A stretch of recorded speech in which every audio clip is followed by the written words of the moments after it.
Listen to me, my child. I'm old now and I have seen many things. But the story I will tell you is one that still makes my heart tremble. It is a story about a man named Ndubam who had everything. He had a good home, respect in his village, and a wife who loved him more than her own breath. But pride is a thing that sits in a man's chest and whispers lies. Ndubam listened to the whispers, and those whispers destroyed him. In our village we have a saying, the river knows all secrets. On the night I speak of, the river revealed one that changed Ndubam's life forever. You see, Ndubam did not know something very important about his wife Nkiru. She was not just a woman. She was carrying something precious, something that kept him alive in ways he could never understand. But I am getting ahead of myself. Let me start from the beginning, when Ndubam was still young, when his pride had not yet become his enemy.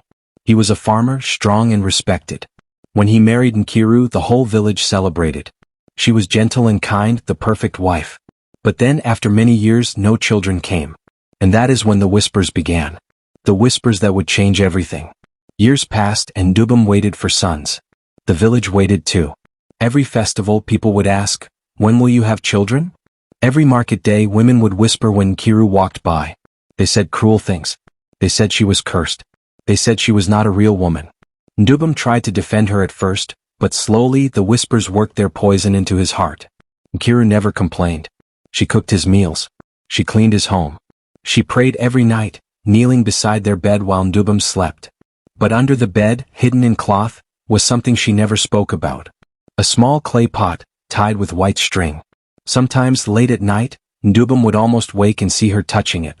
But he never asked. He never paid attention. Then one day everything changed. An elder came to see Ndubam before his wedding day many years ago. The elder had pulled him aside and said something strange. Do not shame this woman. Your path walks with her. Ndubam had laughed politely then. But now, looking back, those words felt like a warning he should have understood. The pressure on Ndubam grew heavier each day. His family blamed Nkiru. The village blamed Nkiru. Even Ndubam started to blame her. He did not know that the real problem was not Nkiru at all. Then she arrived. Her name was Amarachi and she moved through the village like wind moves through grass. She was bold and loud and beautiful. Men turned their heads when she passed. Even Ndubam turned his head. She laughed loudly, spoke her mind, and did not care what anyone thought. She was everything Nkiru was not. Amarachi noticed Ndubam immediately. She saw a man who was tired of being blamed. She saw a man who was losing faith in himself. And she knew exactly what to say. You are wasting your strength, she told him one evening by the well. A man like you deserves children. A man like you should not suffer like this. Her words were poison dressed in honey. They fed his pride and made him hungry for something more. Before long, Ndubam was meeting her in secret. He would make excuses to leave home. He would lie to Nkiru about where he was going. And every time he saw Amarachi, she would remind him of what he was missing. Some women block destiny, she would whisper. Some women are meant to be left behind. Ndubam knew what he was doing was wrong. But her words felt true. They felt like the truth he had been looking for. So he listened to her. And he stopped listening to anyone else. He even stopped listening to his own heart, which was screaming at him to be careful. Ndubam's family began to pressure him too. His mother came to his home and looked at Nkiru with disappointment. His brothers asked him questions that felt like accusations. What kind of man has no son? They would ask. What kind of woman cannot give her husband children? The pressure grew and grew like water building behind a dam. Ndubam started to see his wife differently. When she cooked, he would remember Amarachi's laugh. When she spoke softly, he would remember Amarachi's bold words. The more time he spent with Amarachi, the more he resented Nkiru for not being like her. He did not know that he was being tested. He did not know that this test would determine his entire future. One night, Nkiru knelt beside him as he lay in bed. Her eyes were sad, sadder than he had ever seen them.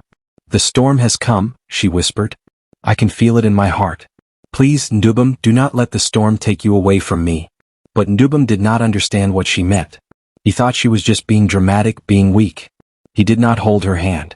He did not comfort her. He turned away. That night, Ndubam dreamed of carrying water in a clay pot. But the pot had a deep crack and no matter how fast he ran, the water leaked out. Behind him, a woman cried and cried. He woke up sweating, his heart racing. At his feet was red earth from the shrine. He did not know how it got there. He pushed it aside and tried to go back to sleep. One evening, Nkiru did something she had never done before. She knelt in front of Ndubam in the presence of witnesses. Her voice shook as she spoke. "Please," she begged him. "Do not listen to the village. Do not listen to her. What I carry is not mine alone. It belongs to both of us. To your future. To your very life." Ndubam stared at her, confused. What was she talking about? What did she carry? "You carry nothing," he said coldly. "You carry nothing but sadness and shame." Nkiru reached into the folds of her wrapper and pulled out a white string. It was old and worn, as if it had been touched many times over the years. She held it out to him with trembling hands. "Keep this," she whispered. "Keep this and remember me. Keep this and remember that you are loved." Ndubam looked at the string with disgust. He did not want to understand what it meant. He did not want to see the pain in her eyes. Instead, he took the string and threw it into the fire. As it burned, Nkiru gasped as if someone had struck her across the face. She stood up slowly and walked out of the house without saying another word. That night, Ndubam heard something crack. When he went to his shrine the next morning, he found it split down the middle. He did not connect the two events. He did not want to. The day Ndubam sent Nkiru away, the whole village gathered to watch. He stood in front of the elders and spoke the words he had been holding inside for weeks. "I need children," he announced. "This woman cannot give me what I need. I am sending her away." The village men nodded in agreement. This was a man's right, they said. This was the natural order of things. But as Nkiru walked away from the house she had taken care of for so many years, something strange happened. The sky grew dark even though it was midday. The sun seemed to hide. Birds stopped singing. Animals ran away. It was as if nature itself was mourning what Ndubam had done. Nkiru did not cry. She did not scream or beg. She simply walked, carrying a small cloth bag and the clay pot that she had kept hidden all these years. As she left, she looked back one time. Her eyes met Ndubam's, and in that moment he felt something break inside him. But the moment passed quickly and Amarachi was there, taking his arm, leading him away. That night, Ndubam's ancestral staff fell over by itself, even though no one had touched it. The wood cracked down the middle. Ndubam felt a chill run down his spine, but he pushed the feeling away. He did not believe in omens. He did not believe in warnings. He believed only in what he could see and touch and hold. And he could see and touch and hold Amarachi. Amarachi moved into Ndubam's home immediately. She changed everything. She rearranged the furniture. She burned different herbs. She laughed where Nkiru had been quiet. At first, Ndubam felt relieved. He felt like he had finally made the right choice. But slowly, strange things began to happen. The first sign came when Amarachi announced that she was pregnant. Ndubam was overjoyed. He felt vindicated. He had been right to send Nkiru away. This woman could give him what he wanted. His wealth seemed to grow after that. His crops grew taller. His livestock multiplied. He smiled proudly whenever people congratulated him on his coming son. "I was right," he would say. "I knew all along." But that night, one of his favorite goats died. There was no reason for it. It was healthy one moment and dead the next, its eyes staring at nothing. Ndubam told himself it was just bad luck. These things happen sometimes. He did not let it worry him. As the months passed, Ndubam became obsessed with Amarachi's pregnancy. He could think of nothing else. He imagined holding his son. He imagined teaching him to farm. He imagined the respect he would finally earn from the village. Everything he had wanted for so long was finally coming true. Or so he thought. Amarachi seemed to grow more and more beautiful as the pregnancy progressed. But sometimes, late at night, Ndubam would wake to find her standing by the window, staring out at the darkness. Her expression was strange, almost hungry. When she noticed him watching, she would smile and return to bed. But that smile made his skin feel cold. The day came when Amarachi gave birth. Ndubam waited outside, pacing back and forth. The village women helped her. Hours passed. Finally, a cry came from inside the house. Ndubam's heart leaped. His son had arrived. His son. He rushed inside to see. But something was wrong. The baby did not cry like other babies. It cried once, then was silent. The midwife looked at the other women with confusion. The baby's eyes were too dark, too knowing. It stared at Ndubam with an intensity that made him uncomfortable. An old elder who had come to help with the birth took one look at the child and refused to name it. She simply turned and walked out of the house without speaking. Ndubam tried not to let this bother him. He told himself that the elder was just old and tired. But deep in his heart, he felt something was not right. He held the baby and it did not feel like holding a normal child. It was like holding something pretending to be a child. Amarachi recovered quickly from the birth, too quickly. Within days she was up and moving around as if nothing had happened. But she did not seem interested in caring for the baby. When the child cried, she would leave the room. Ndubum found himself doing most of the caring, changing cloths and preparing food. The baby grew, but it never smiled. It never reached for its father's face the way other babies did. It just stared and stared. Ndubum began to feel watched in his own home. He began to feel afraid of his own son. Then the death came. Ndubum's favorite brother collapsed one evening with no warning. He had been healthy that morning, laughing and working in the fields. By evening he was gone. No sickness had taken him. No one could explain it.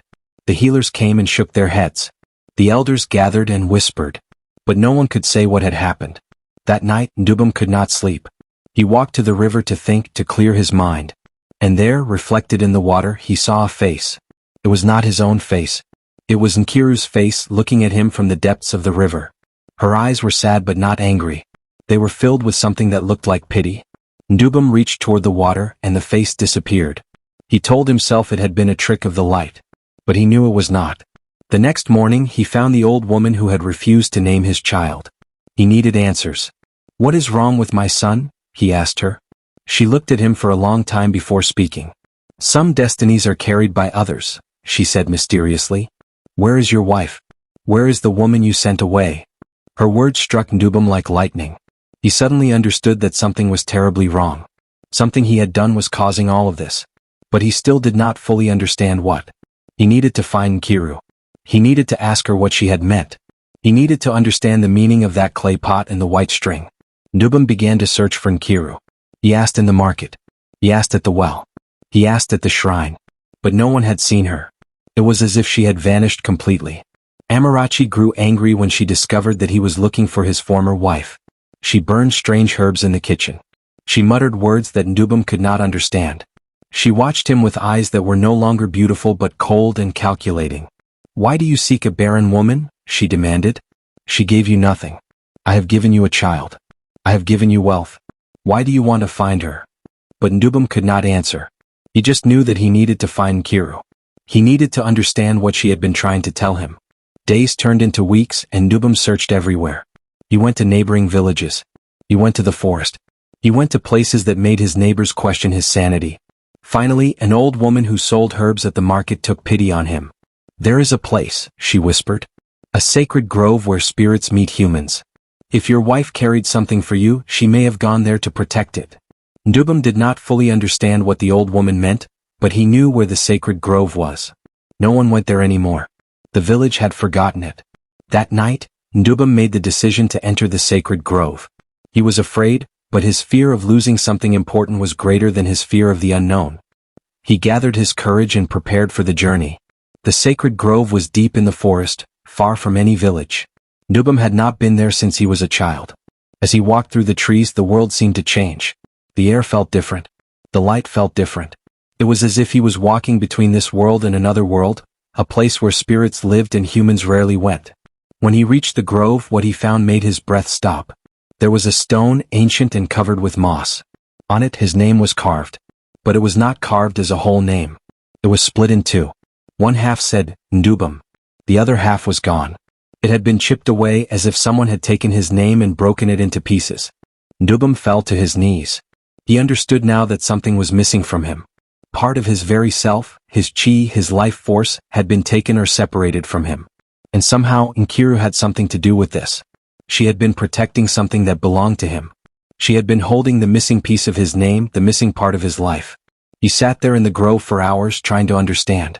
But the more he thought about it, the more confused he became. He needed to ask Nkiru. He needed to hear her explain. But where was she? How could he find her if no one in the village had seen her? As the sun began to set, Ndubum made his way back toward the village. But as he walked, he felt something inside him growing weaker. His steps became slower. His breath became harder. It was as if something was draining his energy, pulling his life away. Ndubum finally found an elder who remembered where Nkiru had gone. She went to the river, the elder said. After you sent her away, she walked to the great river that runs through the forest. She said she was going to protect something there. No one has seen her since. The river. Of course. That was where Ndubum had seen her face in the water. Ndubum traveled to the river immediately. His heart beat fast as he walked through the forest. He did not know what he would find. He did not know if Nkiru would even want to see him. But he had to try. He had to understand. He had to fix whatever he had broken. When he reached the river, he found her. She was sitting on a rock looking out at the water. She seemed peaceful, but there was a sadness around her that was almost visible. When she heard Ndubum's footsteps, she turned. Her eyes showed no surprise. It was as if she had been waiting for him. Nkiru, Ndubum said, his voice breaking. I came to find you. I need to understand. Please tell me what I have done. Tell me what I have broken. Nkiru looked at him for a long time. Then she spoke softly. It may be too late, she said. When you threw away the string, when you sent me away, you broke something that cannot be easily fixed. You did not understand what I was carrying. You did not understand that I was carrying your very life. For the first time, Ndubum understood. The clay pot. The white string. The broken name in the stone. Nkiru had been protecting his chi, his destiny, his life force. And he had thrown it all away. What does this mean? Ndubum asked desperately. What is this vessel you have been protecting? How is it connected to me? Nkiru took a deep breath. Long before we married, the village elders placed your chi into a vessel, she explained. Your life force, your destiny, your very soul, they placed it into a clay pot. They gave it to me to protect. This was their gift to you and their test of me. As long as I protected it, you would be blessed. As long as I held it close, your life would flow smoothly. Ndubum's head spun. This explained everything. The dreams. The omens. The death of his brother. The strange child that Amarachi had given birth to. He had been slowly dying because his chi was unprotected. Amarachi had somehow sensed this and used it to her advantage. But there is more, Nkiru continued. The woman you are with now, she is not a normal woman. She is a testing spirit sent to see if you would honor your destiny or abandon it. She feeds on broken paths and shattered futures. When you chose her over me, you weakened the protections around your chi. You made yourself vulnerable to her. Ndubum fell to his knees. I was a fool, he whispered. I believed her lies. I listened to the village's whispers. I turned away from you. How can I fix this? What must I do to survive? You will need the vessel, Nkiru said quietly. But it is damaged now. The damage happened when you rejected me. It may be too late to heal completely. But if you are truly sorry, if you can accept responsibility for what you have done, perhaps we can still save your life. Nkiru revealed where she had kept the clay pot. It was hidden in the sacred grove, in a place that only she and the spirits knew about. But to retrieve it, Ndubum would have to face Amarachi. He would have to return to his home and confront her. He would have to look at the child that was not truly his child and understand what he had brought into his house. She will fight to keep you, Nkiru warned. The testing spirit does not like to lose. When she understands that you have discovered the truth, she will do everything in her power to hold you there. She will use your love, your fear, your pride. She will make you doubt yourself again. Ndubum nodded. He understood now that everything that had happened was a test of his character. He had failed the test. He had chosen weakness over strength, lies over truth, pleasure over responsibility. Now he had to find a way to reverse the damage. He returned to his home as the sun set. Amarachi was waiting for him, and her face was strange. Where have you been? She demanded. But this time, Ndubum did not answer to her. He walked past her and went to the shrine. The ancestor spirits would protect him now. Amarachi screamed at him. Her voice was no longer beautiful and seductive. It was harsh and angry and inhuman. You think you can leave me? She shrieked. You think you can take back what you have given to me? I own you now. I own your future. Your line will end with you, and there is nothing you can do to stop it. In that moment, Ndubum understood the full weight of his choices. Amarachi had been right. He had given her power over him. And now he would have to fight to reclaim his life. That night, Ndubum packed what he needed and left the house. He could not face Amarachi again. He could not look at the child that she had brought into the world. He made his way back to the river where Nkiru was waiting for him. When she saw him, she did not say, I told you so. She simply held out her hand. We must go to the sacred grove, she said. We must retrieve the vessel before Amarachi discovers where we are hiding.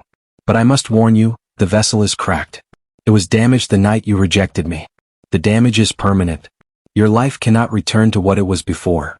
They walked through the forest together in the darkness. Ndubum felt strange walking beside Nkiru after so much time apart. She was no longer the gentle, quiet woman he had known. She was stronger now, more powerful. It was as if protecting the vessel had given her strength and purpose. When they reached the sacred grove, Nkiru went to a hidden place and carefully removed the clay pot from where it had been concealed. It was cracked down one side just as she had said. Inside it, Ndubum could feel a presence, a warmth, his own chi waiting to be reclaimed. But just as Nkiru was about to give him the vessel, the river rose. Water began to flood the grove. A voice came from everywhere and nowhere, echoing through the trees. "You abandoned what carried you," the voice said.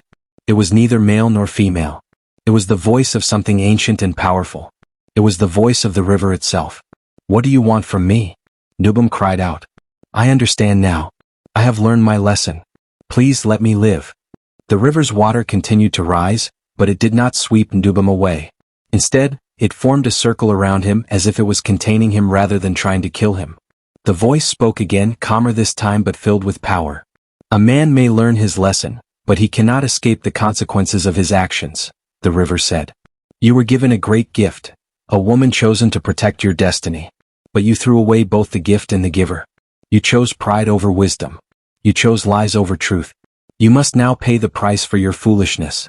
Ndubum knelt in the water, accepting his fate. He had no words to argue. He had no strength left to fight. He understood now that some prices could not be negotiated. Some consequences could not be avoided. All he could do was accept them with dignity. "However," the river continued, "because you have returned and sought the truth, because you have shown humility and accepted responsibility, your life will be spared. But know this, your line ends with you. You will have no children. You will have no legacy. The future that you destroyed by your choices cannot be rebuilt. This is your consequence. This is your price." The water receded slowly, returning to its normal level. The voice of the river faded into silence. But the words hung in the air, heavy and final. Ndubum had been given his life back, but not the life he had imagined for himself. He would live, but he would live alone. He would live knowing that he had destroyed not only his present but also his future. Nkiru touched his shoulder gently. "We must leave," she said. "The testing is complete." As they left the sacred grove, Ndubum asked Nkiru where she would go. He could not expect her to come back to him. He had no right to ask her for anything. She had given him everything and he had thrown it away. But Nkiru surprised him. "I will not return to your home," she said. "My purpose was to protect your chi until you learned your lesson. That purpose is fulfilled now. But I will not disappear from this world. I will live at the edge of the village by the river, where I can watch over you and make sure that the consequences the river promised are truly fulfilled." Ndubum understood that this was more mercy than he deserved. Nkiru would stay close enough to know if he kept his vows, if he lived honestly and with humility for the rest of his days. She would be his silent witness, his reminder of what he had lost because of his pride. They parted at the river's edge. Ndubum returned to his village, but things were very different now. Word had spread about what had happened. Amarachi had disappeared in the night, leaving behind only the strange child. The child was taken in by the elder women of the village, though none of them could explain what it was or where it came from. Ndubum was no longer respected. The village saw him as a cautionary tale, a man who had been given everything and thrown it away. But he accepted this without complaint. He worked his fields in silence. He spoke to few people. He lived simply, remembering every day what his pride and ambition had cost him. And every evening he would walk to the river and see Nkiru sitting on her rock, watching the water flow. They never spoke again, but he knew she was there. Years passed. Ndubum grew old. His hair turned white. His hands became weathered. But he never remarried. He never took another woman. He lived alone as the river had promised. He worked hard, gave to the poor, and tried to be a better man than he had been in his youth. But no matter how good he became, he could not escape the knowledge that he had destroyed his own future. The village children grew up hearing his story. The elders used him as a lesson for young people. "Do not be like Ndubum," they would say. "Do not abandon those who love you for the false promises of those who do not. Do not let pride make your choices for you. Do not let the noise of the world drown out the voice of your own heart." Nkiru also aged, though she remained mysterious. She kept to herself by the river. Sometimes travelers would see her and ask who she was. She would simply smile and return to her watching. She never spoke to anyone about Ndubum. She never told her story. But everyone in the village knew that she was watching him, making sure he paid his price. One day when Ndubum was very old, he became ill. Healers came, but they said his time was near. Ndubum did not fight against this. He was ready to leave this world. He had learned his lessons. He had paid his price. He had nothing left to hold on to. As he lay on his deathbed, a figure came to visit him. It was Nkiru. She was old now too, but her eyes were still clear and kind. She placed her hand on his forehead and whispered words that Ndubum could not quite hear. And then he understood. She was releasing him. Her duty was complete. The watching was over. When Ndubum died, the river rose one last time. It was not a flood. It was a gentle rising, as if the river was welcoming him home. The village understood that his spirit had been accepted, that his price had been paid in full. They buried him with respect, not because he had been a great man, but because he had been a man who had learned the value of humility. But the story did not end there. It continued in the village for generations. Mothers told it to their daughters. Fathers told it to their sons. The story of Ndubum became a foundation of village wisdom, a warning against the dangers of pride and the importance of valuing those who truly love you. Nkiru lived for many more years after Ndubum's death.